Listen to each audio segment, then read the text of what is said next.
मैं प्रकाश आपका स्वागत करते हैं आपके अपने करंट हेवन के यूट्यूब चैनल पर।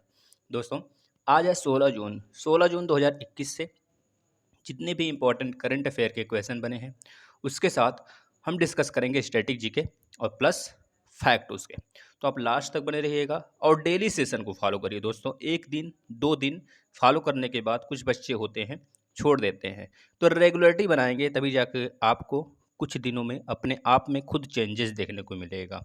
अगर आपको वीडियो अच्छी लगती है तब आप ज़्यादा से ज़्यादा लोग को शेयर करें, अपने दोस्तों को भी जोड़ें दोस्तों। दोस्तों, यहाँ पे आप सारे एग्जाम से रिलेटेड यह सेशन होता है। यह सारे यूपीएससी हो गया, यूपी टीईटी हो गया, सीटेट हो गया, आरटेट हो गया, एमपी टेट हो गया, एसएससी, रेलवे, बैंक, जो यूपीएसआई, ये सारे लोगों के लिए ये सेशन बिल्कुल महत्वपूर्ण आने वाला है। तो आप लास्ट तक जरूर बने रहेंगे, फिर उसके बाद डिसाइड करेंगे खुद ही कि शेयर करना है और लाइक करना है।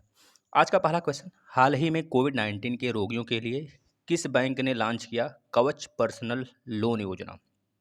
आपको यह बताना है ये किस बैंक ने लॉन्च किया है दोस्तों। यह योजना बहुत महत्वपूर्ण है, तो आप इसे याद रखेंगे, कवच पर्सनल लोन योजना दोस्तों। ये किस बैंक ने लॉन्च किया है तो आप बता देंगे दोस्तों, यह एसबीआई ने लॉन्च किया है, स्टेट बैंक ऑफ इंडिया दोस्तों। एसबीआई ने अपने ग्राहकों के लिए यह योजना लॉन्च किया है दोस्तों, कवच पर्सनल लोन योजना। इस बात को याद रखेंगे।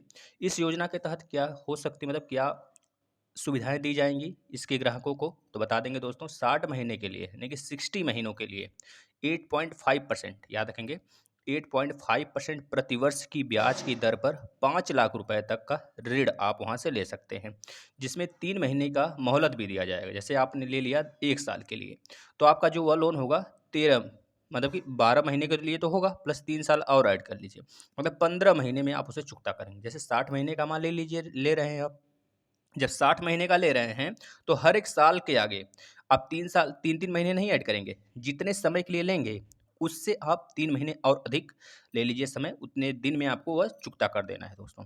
तो एसबीआई ने यह लॉन्च किया है कवच पर्सनल योजना, पर्सनल लोन योजना दोस्तों, याद रखेंगे। एसबीआई के अध्यक्ष कौन है? दिनेश कुमार खारा, और हेडक्वार्टर नई दिल्ली में है। स्थापना कब हुआ था? 1 जुलाई 1955 को। 1 जुलाई को एसबीआई दिवस के रूप में भी मनाया जाता है, जैसे 1 अप्रैल को आरबीआई दिवस मनाया जाता है दोस्तों, याद रखेंगे। नेक्स्ट क्वेश्चन, हाल ही में किस बैंक ने फोर्ब्स के द्वारा दुनिया के सर्वश्रेष्ठ बैंक का खिताब जीता है दोस्तों? यह कारनामा किस बैंक ने किया है दोस्तों? तो आप बता देंगे, यह कोई और नहीं, डीएसबी बैंक ने किया है। डीएसबी बैंक ने दोस्तों, याद रखेंगे दोस्तों, डीएसबी बैंक। दोस्तों, यह डीएसबी जो है भारत में 26 सालों से काम कर रही है, याद रखेंगे। और दोस्तों 20 सालों में, लगभग 20 सालों में यह कारनामा करने वाला यह पहला होगा दोस्तों, याद रखेंगे। अगर डीएसबी बैंक की बात करें दोस्तों, याद रखेंगे डीएसबी बैंक की, तो डीएसबी बैंक को फोर्ब्स द्वारा विश्व के सर्वश्रेष्ठ बैंकों की सूची में 2021 में नामित किया गया है दोस्तों। डीबीएस डीबीएस जो डीएसबी बैंक है, एक मिनट, डीएसबी बैंक है जो दोस्तों, डीएसबी बैंक है जो ये क्या कारनामा करती है, जैसे कि अगर आपसे बोलें दोस्तों, डीएसबी बैंक लगातार दूसरी वर्ष भारत के 30 घरेलू और अंतर्राष्ट्रीय जो अन्य बैंक हैं उसमें नंबर 1 स्थान पर रहा है दोस्तों, याद रखेंगे। लगातार की बात हो रहा है, लगातार दूसरे वर्ष 30 घरेलू और अंतर्राष्ट्रीय जो अन्य बैंक हैं उसको मिला लिया जाए तो ये लगातार दूसरे वर्ष दोस्तों पहला स्थान बनाए रखा है अपना, ये चीज़ याद रखेंगे दोस्तों। दोस्तों डीएसबी बैंक जो है दोस्तों, यहाँ पे डीएसबी जो लिखा हुआ है इसे आप डीबीएस बना लेंगे, डीबीएस बैंक होगा, डीबीएस, डीबीएस, डीएसबी नहीं, डीबीएस बैंक है दोस्तों, है ना, डीबीएस बैंक है। जो डीबीएस है दोस्तों भारत में 26 सालों से ये काम कर रही है, जो हमने अभी बताया दोस्तों। डीबीएस बैंक का अगर बोला जाए, अभी हाल ही में विलय किया गया था किस बैंक के साथ, तो बता देंगे लक्ष्मी विलास बैंक के साथ इसका विलय हुआ था दोस्तों। इसके प्रबंधक निदेशक कौन है, प्रबंध निदेशक, तो बता देंगे सुरोजीत सोम है, और इसके सीईओ हैं पीयूष गुप्ता जी, और इसका हेडक्वार्टर है सिंगापुर में दोस्तों। बहुत ही महत्वपूर्ण एक क्वेश्चन है, जो डीबीएस बैंक है इसे आप पहले डीबीएस बना लेंगे। जो डीबीएस बैंक है उसका टैग लाइन क्या है, तो बता देंगे make banking joyful, make banking joyful दोस्तों। चलते हैं नेक्स्ट क्वेश्चन की तरफ। हाल ही में खुरेल सुख ने किस देश के राष्ट्रपति चुनाव को जीत लिया है दोस्तों? खुरेल सुख, इनका नाम याद रखेंगे, इनका नाम है खुरेल सुख दोस्तों। ये किस देश के राष्ट्रपति चुनाव को जीत लिया है दोस्तों? तो बता दें दोस्तों, यह जिस देश में, जैसे मंगोलिया देश में इन्होंने राष्ट्रपति का चुनाव जीता है, तो मंगोलिया में ही दोस्तों यह पूर्व पूर्व पीएम भी रह चुके हैं, पीएम, मतलब कि प्राइम मिनिस्टर भी रह चुके हैं मंगोलिया के। और यहाँ के यह लगभग छठवें, अगर कहा जाए दोस्तों, यह छठें इस बार जो बन गए, यह छठें राष्ट्रपति बनेंगे। तो ये मंगोलिया के पूर्व पीएम भी रह चुके हैं, ये चीज़ याद रखेंगे, और छठें राष्ट्रपति बने हैं इस बार। मंगोलिया की राजधानी अच्छा क्या है, बता देंगे, उलान बटोर। दोस्तों रूस और अगर बात करें, जो नीचे चाइना है, ऊपर रूस है, और यहाँ बीच में पिज्जे की तरह मंगोलिया है। तो आपसे पूछा जाता है एशिया में ऐसा कौन सा देश है जो पिज्जे की तरह, पिज्जे के रूप में जाना जाता है, तो मंगोलिया बताएंगे दोस्तों, क्योंकि यह बिल्कुल पिज्जा जैसे होता है, सेम उसी तरह रूस और चीन के बिल्कुल बीच में है ना, याद रखेंगे दोस्तों। अगर बात करें दोस्तों इसकी मुद्रा क्या है, तो बता देंगे तोगरोग, मंगोलियाई तोगरोग, याद रखेंगे मंगोलियाई तोगरोग, और उलान बटोर यहाँ की कैपिटल है। तो यहीं पर एक फेमस है पहाड़ी, कह लीजिए पर्वत है, उसका नाम है अल्ताई पर्वत, जो कि यहीं पे स्थित है। गोबी मरुस्थल, जो कि मंगोलिया और चीन का बॉर्डर शेयर करती है दोस्तों। कोंडो का पठार, कोंडो का पठार यहीं पर स्थित है दोस्तों। चलते हैं नेक्स्ट क्वेश्चन की तरफ। हाल ही में बाल श्रम के खिलाफ विश्व दिवस कब मनाया गया है, आपको यह बताना है दोस्तों। बाल श्रम के खिलाफ विश्व दिवस अभी हाल ही में 12 जून को मनाया गया दोस्तों। कब मनाया गया है, 12 जून को मनाया गया दोस्तों। तो अंतर्राष्ट्रीय श्रम संगठन ILO, इंटरनेशनल लेबर ऑर्गेनाइजेशन के अनुसार अगर देखा जाए विश्व स्तर पर लगभग 152 मिलियन, कितने दोस्तों, 152 मिलियन लगभग बच्चे जो होते हैं श्रम संगठन में ढकेले जाते हैं। और जिसमें से 72 मिलियन जो बच्चे हैं दोस्तों, उनको अगर देखा जाए तो बहुत खतरनाक काम करते हैं, जैसे कि जो आपके क्रैकर्स होते हैं उसके फैक्ट्री में, जो भारी वर्कर्स होते हैं जैसे कि ट्रैक्स, बिल्डिंग्स, मटेरियल्स, इस सब जगह वो काम करते हैं। मतलब 72 मिलियन बच्चे, 152 मिलियन तो बच्चे हैं ही, काम करते हैं, अगर पूरा आंकड़ा निकाला जाए ILO के अनुसार, तो 72 मिलियन तो बिल्कुल खतरनाक काम करते हैं। ये बात आप याद रखेंगे, ये काम करते हैं, और यह क्वेश्चन आपसे पूछा जा सकता है दोस्तों। ये डाटा बिल्कुल परफेक्ट डाटा है। अगर जिसमें से अगर बात करें दोस्तों, एक मिनट और सुनिएगा कुछ, फिर उसके बाद आगे चलते हैं दोस्तों। यह दिवस जो है अंतर्राष्ट्रीय श्रम संगठन द्वारा 2002 से मनाया जा रहा है। कब से, 2002 से मनाया जा रहा है, यह बात भी याद रखेंगे, ये चीज़ें आपसे पूछी जा सकती हैं। अब यहाँ पे पूछा जाएगा अगर आपसे 2021 का थीम का है, क्या है, बाल श्रम के खिलाफ विश्व दिवस का 2021 का थीम क्या है, तो आप क्या बताएंगे दोस्तों, बता देंगे act now end child labour, act now end child labour दोस्तों। जो इंटरनेशनल लेबर ऑर्गेनाइजेशन है, इसका हेडक्वार्टर जिनेवा स्विट्जरलैंड में है। इसके अध्यक्ष गाय राइडर हैं, और स्थापना 1919 में हुआ था दोस्तों। इतनी बातें आप यहाँ से याद रख सकते हैं। नेक्स्ट क्वेश्चन, हाल ही में किस राज्य ने कोविड-19 के अनाथों के लिए शिशु सेवा योजना शुरू की है दोस्तों। शिशु सेवा योजना शुरू करने वाला ऐसा कौन सा भारतीय राज्य है, तो आप बता देंगे दोस्तों, असम राज्य ने ऐसा कारनामा किया है। असम राज्य ने दोस्तों शिशु सेवा योजना अनाथों के लिए शुरू किया है दोस्तों, ये चीज़ याद रखेंगे दोस्तों। यहाँ पे असम की बात हुई है, तो असम के बारे में हम सब कुछ बताते हैं आपको। असम का कैपिटल दिसपुर है। असम के जो CM है अभी हाल ही में बने थे दोस्तों, हिमंत बिस्वा शर्मा, गवर्नर जगदीश मुखी हैं। यहीं पर दोस्तों PM मोदी महाबाहु ब्रह्मपुत्र पहल शुरू हुआ था। पर्यटन संजीवनी योजना भी यहीं पे शुरू हुई थी। अरुणोदय नामक पहल भी यहीं पे शुरू हुआ था। धन्वंतरी योजना यहीं का है दोस्तों, जो स्टार्ट हुआ था बहुत पहले। भारत का एकमात्र गोल्डन बाग यहीं पे देखा गया है दोस्तों। यहीं पर दोस्तों अगर आपसे अभी हम पहले डिस्कस किए थे 7वां और 6वां, 7वें नंबर का और 6वें नंबर का, हाल ही में यहाँ पर नेशनल पार्क का भी बनाया गया है। कुल टोटल यहाँ पे नेशनल पार्क हो गए 7। और अगर देखा जाए पूरे भारत में दूसरे नंबर का सबसे ज़्यादा राष्ट्रीय उद्यान रखने वाला कौन सा राज्य है, तो असम बताएंगे। पहले नंबर पर 2 राज्य हैं, अंडमान निकोबार और मध्य प्रदेश दोस्तों। दूसरे नंबर पर असम। असम में अब 7 नेशनल पार्क हो गए हैं, ये बातें याद रखेंगे आप, है ना दोस्तों। ब्रह्मपुत्र मुकुटा क्रूज योजना यहीं पे स्टार्ट हुआ था। भारत का ईस्ट एरिया का सबसे पहला गाय हॉस्पिटल यहीं पे खोला गया है दोस्तों। जैसे दोस्तों यहाँ पे बहुत सारे नृत्य हैं, जैसे बिहू हो गया, नगुरम्बा हो गया, हुमरू भोसाल हो गया, ये सब यहाँ के पवित्र या फिर कह लीजिए प्रमुख नृत्य हैं दोस्तों। अभी हम आपको बताए थे काजीरंगा नेशनल पार्क एक सींग वाले गंडे के लिए जाना जाता है, अब काफ़ी ज़्यादा पूछा जाता है। तो ये नेशनल पार्क में से सबसे फेमस नेशनल पार्क, जैसे मानस हो गया, है ना, जैसे कि और बहुत सारे हैं, जैसे कि अभी एक बना है दोस्तों जिसका नाम है रायसेना करके है, रायसेना करके, ये अभी हाल ही में बना है ना, याद रखेंगे। जैसे दोस्तों और है, आपको 7 हम डिस्कस करवाए थे। अब अगर आपको सातों याद हैं तो सातों का सातों लिखिए, चाहे जहाँ से लिखिए, सर्च करके लिखिए दोस्तों। हमको बताने को क्या है, हम बता देंगे आपको, लेकिन ये चीज़ें अगर आप खुद से लिखेंगे तो आपका प्रैक्टिस होगा और आपको ज़्यादा समय तक याद रहेगा दोस्तों। अगर बात करें यहीं पर, भारत ने असम के लिए AIIB के साथ $304 मिलियन का ऋण भी लिया है।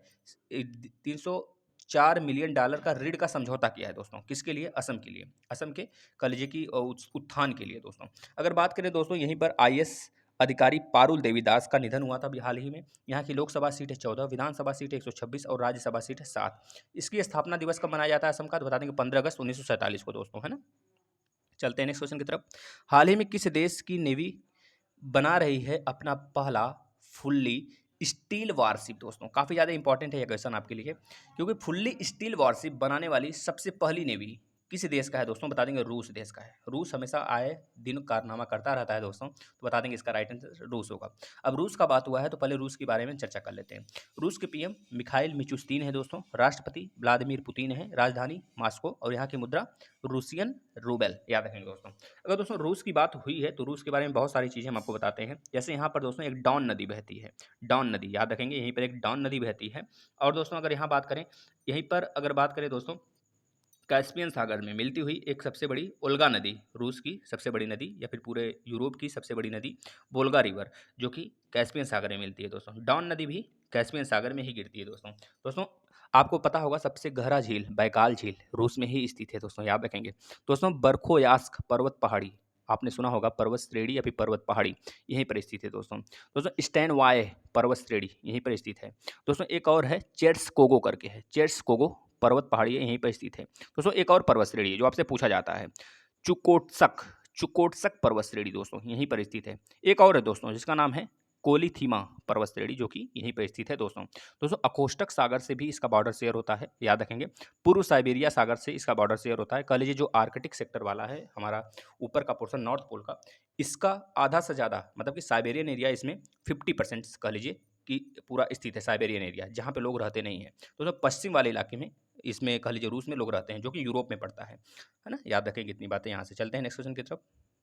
हाल ही में किस कंपनी ने लॉयल्टी प्लेटफॉर्म पे बैक इंडिया का अधिग्रहण किया है दोस्तों? आपको इसका आंसर बताना है।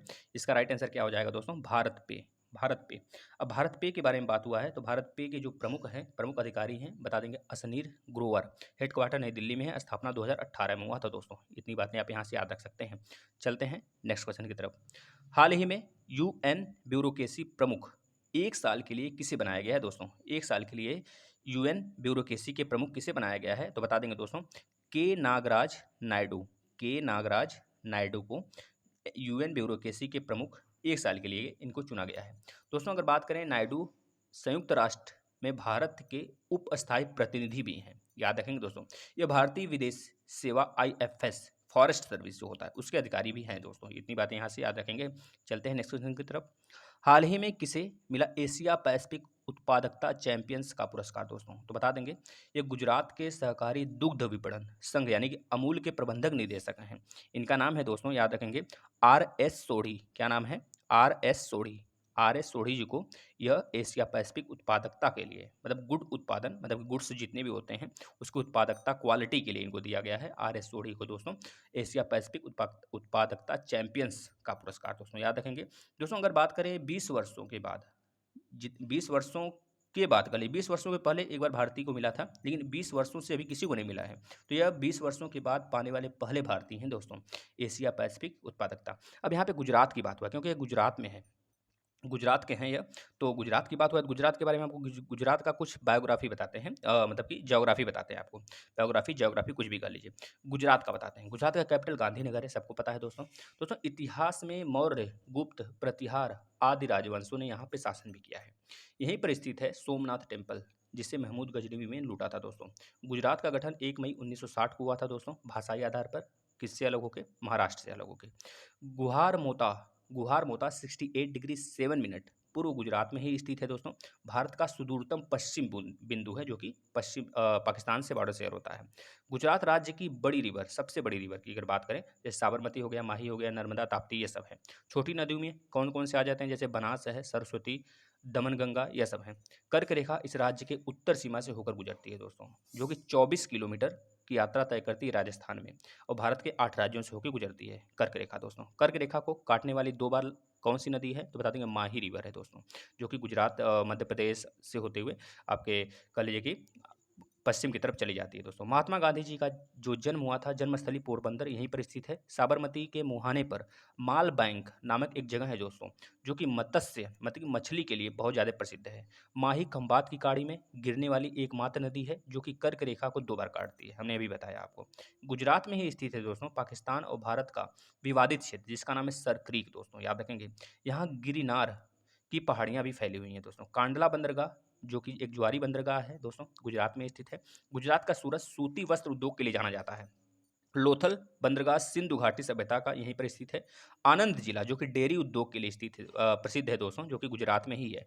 गुजरात की लोकसभा सीट 25 है और राज्यसभा सीट 11 है। उसी तरह अगर बात करें राजस्थान की लोकसभा सीट दोस्तों 26 है, और अगर बात करें वहाँ की राज्यसभा सीट तो बता देंगे 10 है दोस्तों, है ना। इतनी बातें आप यहाँ से याद रख सकते हैं। चलिए दोस्तों कल के क्वेश्चन की तरफ चलते हैं। हाल ही में इंडो थाई कॉर्पोरेट युद्ध अभ्यास में भारत के साथ कौन सा देश शामिल है? आपने बताया था थाईलैंड। बहुत अच्छा लगा दोस्तों। इसी तरह आप बताया करिए, अपने दोस्तों को भी शेयर करिए, जिससे कि वह भी कुछ यहाँ से सीख सकें और अपने आने वाले एग्जाम को क्वालिफाई कर सकें। दोस्तों आज का क्वेश्चन ऑफ द डे आपको बताना है, बुद्धदेव दास गुप्ता का निधन हो गया, यह कौन थे दोस्तों? अगर दोस्तों वीडियो सेशन आपको अच्छा लगता है तो सारे क्लासेस आप फॉलो करा करिए और रिवीजन पे भी ध्यान दिया करिए, क्योंकि आगे आने वाले समय में बहुत सारे एग्जाम्स होने वाले हैं। तो डेली रेगुलर बेसिस पर अपना सेशन फॉलो करिए और अपना स्वास्थ्य का भी ध्यान रखिए दोस्तों। धन्यवाद।